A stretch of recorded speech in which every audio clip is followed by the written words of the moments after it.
So magandang tanghali mga kabiker, no? Medyo natagalan tayong mag-upload ng ating video. So ngayong tanghali, ano, ang ibabahagi ko sa inyo buong wirings ng motor, kung paano ito i-wirings, yung connection nito, kung ano ba yung function nito sa motor. Kaya makikita nyo mamaya yung motor, inubarang ko na lahat yung wirings nya, tinanggal ko na lahat ng balot. Kaya magsimula na tayo. Yun na yung tinutukoy kong motor, no? Mapapansin nyo wala na siyang balot, so exposed na yung wire nya, no? So lapitan natin. Yan. So nabalatan na lahat. Kaya unahin natin dito sa likod, sa tail light. Dito mapapansin nyo, ito yung wire nya sa tail light, yung next sa likod natin sa may ilaw. Dito may tatlong wire dito. Yan, meron siyang green, yellow, brown, tsaka green. Yung green yellow dyan, yun yung brake light. Yan, brake light. Tandaan nyo, brake light yan. And then yung brown, tail light. So may ground siya. Papunta rito, yung ground yan. And then dito, mapapansin nyo may green at saka black. Sabi nila, ang black, yun yung ground.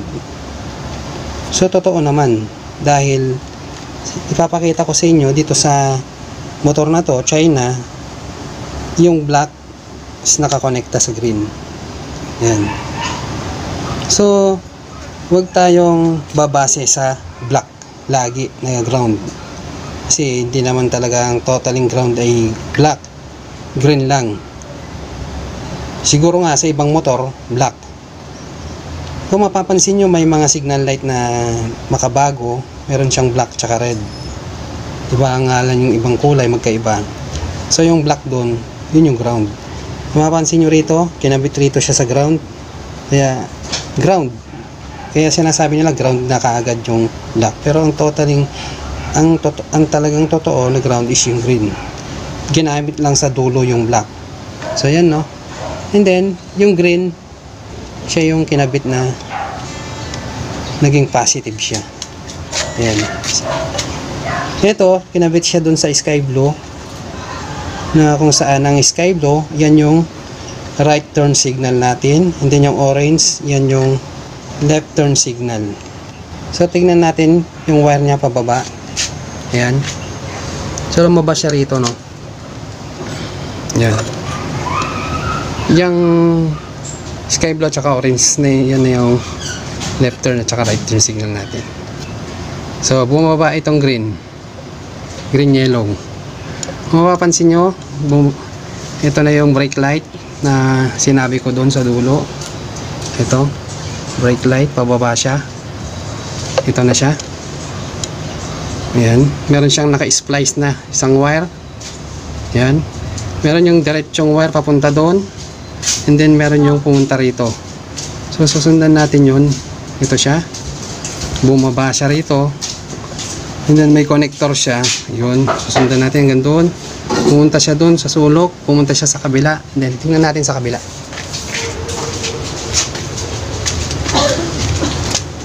So yun siya, no, lumabas siya rito. Ito yung brake light. Ayan. So itong spring na to, pag nahihila yan, kung may preno ito lang hihila. So may spring yan. Makikita yung spring na yun. Itong spring na ito, na maliit, nakakabit dun sa spring. Pag yung nagpreno ka, then mahihila ito. Nagdidikit ngayon yung green, yellow, tsaka black na wire. So yung black na wire na yan, papaliwanag ko sa inyo mamaya.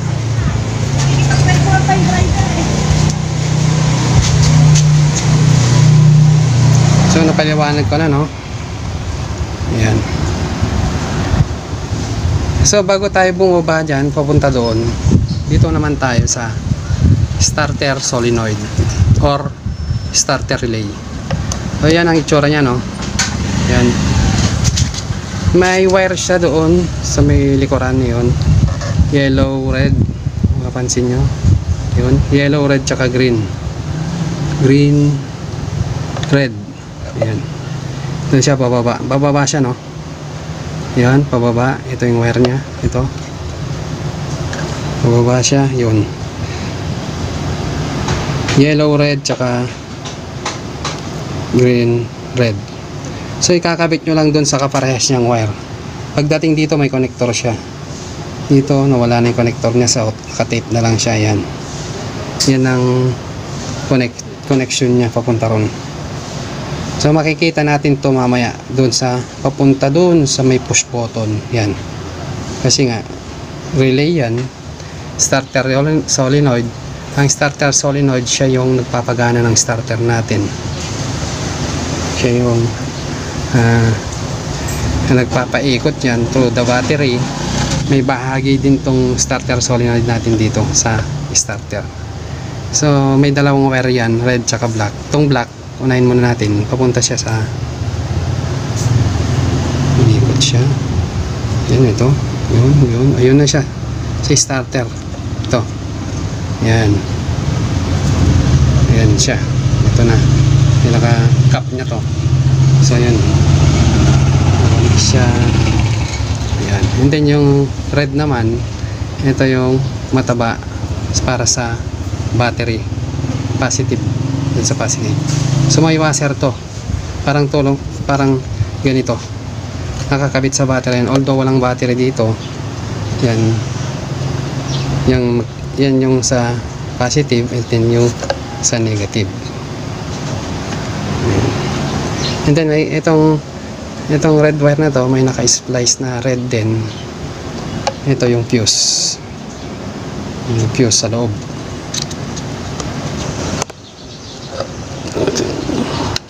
Yan ang fuse sa loob.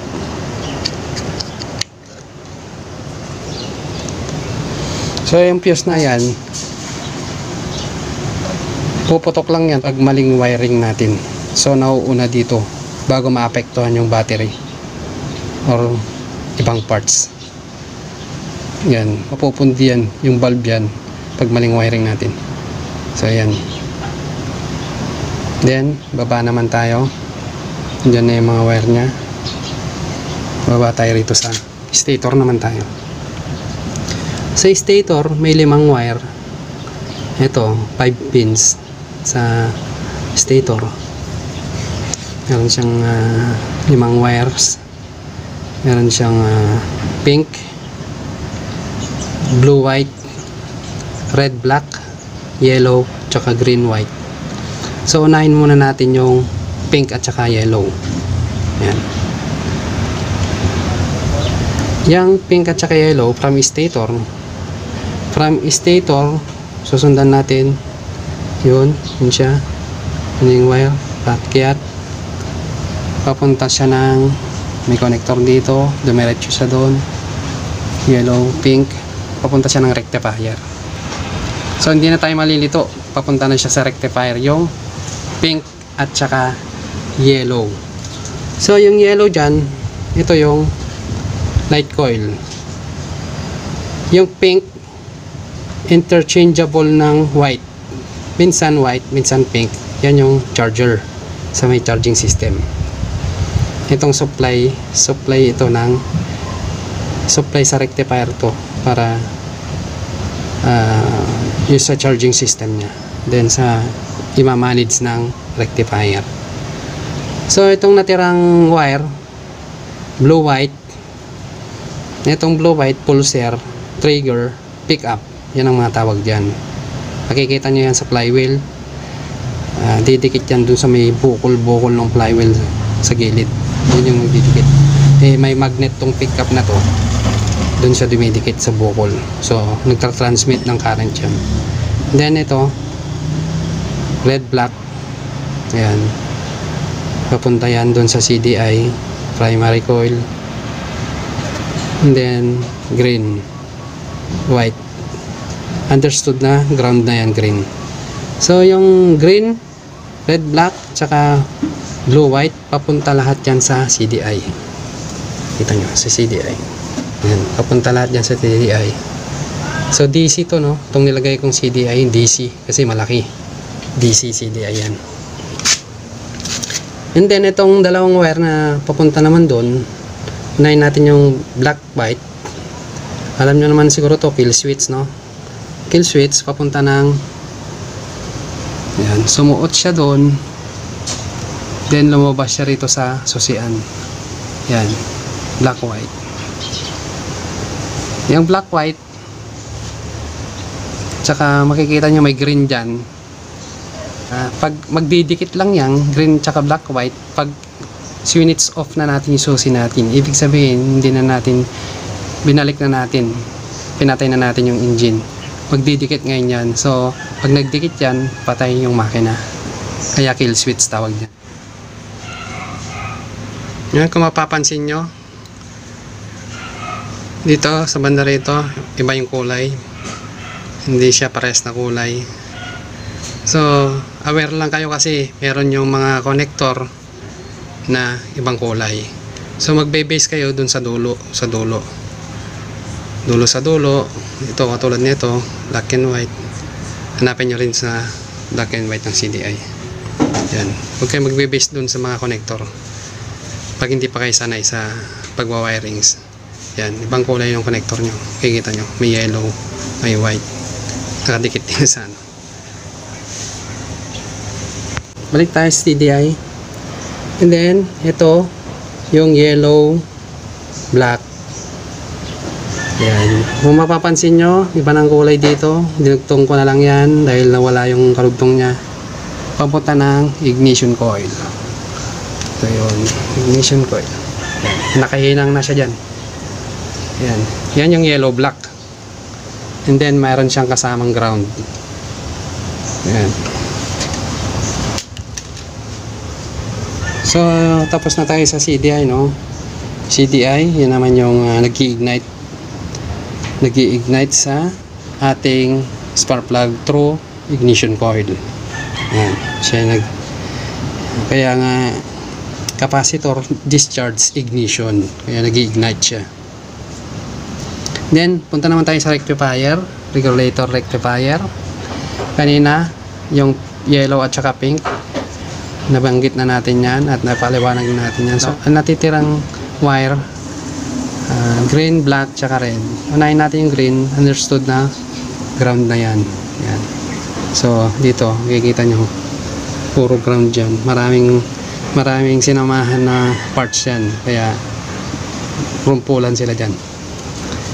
Yan, balik tayo. Dito naman tayo sa red. Itong red, yan, mababa. And then, nakikita nyo, ito yung red. Ito, pagdating dito, may naka-splice din na wire. So, merong pababa at merong pataas. Yung sa pataas, pupunta siya doon, iikot siya, and then lalabas siya doon sa susian natin. Kaya, nandito yung red. Yan. Ito naman sa naka-splice na pababa. Ito. Ayun, ito siya, ito yun. Yan. Pumunta siya doon, and then lumabas siya rito. Yun naman yung sa fuse. So yung red na yon is papuntang battery. Yan. So kita natin yung red, and then yung last, yung black wire, yung pinaka feed ng mga parts natin. Sa may accessories yan. Yung black na yan, susundan natin ito. Yun siya. Ayan. Yung wire na yan, naka-splice din. Meron din siyang pataas at saka pababa. Hintayin natin sa taas. Ayan. Lusot siya doon. And then lalabas din siya sa switch natin. Ayan. Black. So laging mag-partner yan. Itong green tsaka black and white, yan na yung sa may off ng engine natin. And then ito, pag nagdikit na to, sinits na natin yung susi natin, pwede nang mag-function yung on-off at saka yung high and low ng headlight natin. Yan. So pag dinikit mo yan, meron nang nagkakaroon ng headlight basta't sinwitch mo siya. So, napaka-importante yung black, maraming sinamahan niya na parts. Titignan natin yung mga sinamahan niyang parts yan. Pagdating natin dito sa black, yun, and then meron na naman siya ritong splice. Yan, papunta siya doon, pataas siya, papunta siyang flasher relay, mababa siya, ano naman dito, Ayun, nagbuhol siya rito. Ayun, sa ilalim siya. Ayun, yun. And then siya, yun. Kasama nung brake light natin na pinaliwanag ko kanina sa may brake light. Yun. Isa pa. Punta naman tayo sa may taas. May sanamaan din siya rito. Ito, tulad nito. Busina, may black wire siya. Ayan. So, daming function nung black wire na galing sa accessories. So punta na tayo doon sa headlight naman tayo. Ayan. So mapapansin nyo, no? Ayan. Yan yung laman ng headlight natin. Ayan, mapapansin nyo may blue, tsaka white, green, tsaka yung blue white. Paliwanag ko sa inyo lahat yan. So itong blue sa headlight natin, hindi ako nagkakamali, ito yung sa high, and then yung white, ito yung sa low. So importante na meron siyang ground. At dito kikita nyo itong maliit na bumbilyang ito, yan yung park light natin. Park light, meron siyang brown white na color na wire, kasama rin yung ground. So ibaba natin.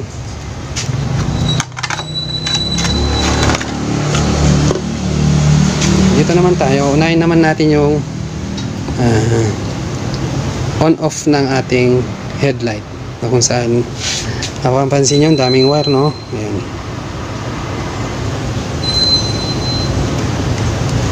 Ito yung switch ng ating motor, na kung saan on-off ng ating motor. Meron siyang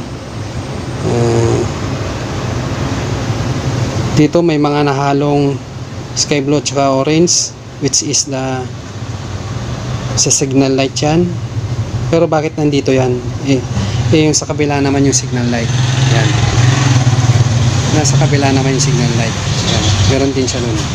So, meron siya rito kasi nandito yung hazard switch natin. Yan. Ito yung hazard switch. Yan. Hazard yan. Kaya meron siyang sky blue tsaka orange na magsasabay yung flasher natin na sisindi, nag-blink. So kaya nag-blink, meron siyang gray wire dito. So yung gray wire, nakita naman natin na papunta siya ng flasher relay. Siya yung tumutulong na magpa-blink doon sa flasher natin, sa mga signal light natin. Kaya meron siya. And then mapapansin nyo, meron siyang yan, yellow, red.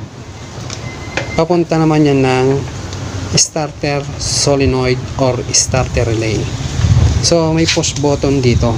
Ito push start. Ito yung push start natin. Start. Andar na yung motor. So yun, yung sky blue orange na paliwanag ko na, yung gray na paliwanag ko na, tsaka yung yellow red. Dito naman tayo sa brown. Itong brown na to, kaya nandito to, pag units mo yung on off, automatic na headlight ay iilaw na, iilaw na rin yung tail light natin sa likod. Kaya may brown na color dun sa likuran natin, may brown color dun. Ito pang isa, ito yung brown, nangupas na, papunta yan ng park light, yung maliit na bumbilya kanina. And then yung natitira, blue tsaka black wire. So itong black wire na to, ito yung pinaka-importante nga, feeding lahat ng parts natin to, accessories. So itong blue white na to, ang siyang magiging bridge or jumper. Ito yung magkukonekta. Kaya nakadikit ito sa black wire para madikit din yung mga wires doon, kasi meron siyang blue white dito. So dadaanan natin yan mamaya. Nakikita nyo rito sa switch ng ating on off, yan, on off yan ng switch natin sa ilaw, headlight, yan. So makikita nyo yung wire doon, ilang wire yung nakikita nyo, bali 4, yan. So may meron siyang brown white park light yan, tsaka yung tail light brown. So pag sinits mo yung headlight natin, kasamang iilaw yung dalawang yan. Sa harap, yung park light, sa likod yung tail light. So, nandyan yung black. Yan yung nag-feed. And then, yung blue-white na yan, nakadikit sa black yan, doon naman siya pupunta. Kaya, hindi na kailangan ng black wire ito. Dala-dala na nitong blue-white na to. So, mapapansin nyo, nandito na naman yung orange tsaka sky blue na wire, which is signal light. Bakit? Kasi nandito yung switch ng signal light natin. Left, right, turn. Yan. And then, tapos na natin yung sky blue at saka orange. Dito naman tayo sa blue tsaka white. Bakit may blue at saka white dito? Ito yung high and low na pinakita ko sa headlight natin kanina. Yan. So, yan. High and low. Bakit may high and low? Nandito yung switch natin sa high and low. Yan. Oh. High. High. Low. Yan. Mapapansin nyo yan. Blue at saka white. Tsaka yung blue wire. Yung blue wire na yan, automatic na black wire na yan. Kaya siya yung bridge kanina doon. Sa kabila. And then, dito sa ilalim, bakit meron ditong sky green? Sky green. So, di ba yung sky green, nakita naman natin kanina sa busina yan. So, didikit din yan sa black through blue, white na black na understood na black wire. Kaya didikit yan. Kaya pag binoton mo, ito na yon, busina natin, pip, pip, siya na yon ang function nun. And then, mapapansin nyo nandito yung gray. Hindi nawawala yung gray kasi nga nandito yung signal light natin na orange at saka sky blue. Yan. Kaya siya yung nagpapablink and then yun yung signal light natin, di ba? Ngayon, napaliwanag kong lahat kasama na yung green dyan na ground. Yun, paliwanag ko na lahat yan. So malinaw sa inyo. Yun. Yan nga, kaya ako binalatan to, kundi dahil para sa inyo, mga kabikers. Yan. So, ito yung hindi ko na-mention, no? Yung isang wire, rumpulan na wire na to. Ito, yan. Yan, actually yan, sa dashboard yan. Ito. Bihira lang masira yan, kaya hindi ko na may paliwanag pa yan kasi nasa loob na ng crankcase yan. Dun sa pag mag-shift tayo, mag-change shift tayo, merong kung sakaling may 1, 2, 3 dun na number dun sa dashboard natin, yun yung primera, segunda, tercera, kwarta. Umiilaw yun pag nag-change shift tayo. Nasa indicator niya. So yun, no? Kita nyo naman, wala na siyang balat. Expose na yung wire niya.